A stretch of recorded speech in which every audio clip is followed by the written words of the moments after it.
বাতাসে এখন শীতের আমেজ। এই সময়েই মধু খাওয়ার সেরা মৌসুম, কারণ মধু শরীরের তাপ ধরে রাখতে সাহায্য করে আর শরীরকে রাখে সক্রিয় ও সুস্থ। মধুতে আছে অ্যান্টি অক্সিডেন্ট উপাদান, যা বাড়ায় রোগ প্রতিরোধ ক্ষমতা, ত্বকের কোমলতা বজায় রাখে, এমনকি ঠান্ডা কাশির উপশমেও কাজ করে।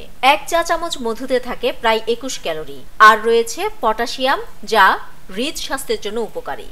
মধু খাওয়ার কিছু উপায়: টক ফল বা ফলের রসের সঙ্গে, লেবুর রস, আদার রস ও কমলার সঙ্গে পানীয় হিসেবে, অথবা রং চা বা গ্রিন টিতে মিশিয়ে খেতে পারেন। তবে দুধ চায়ে মধু নয়।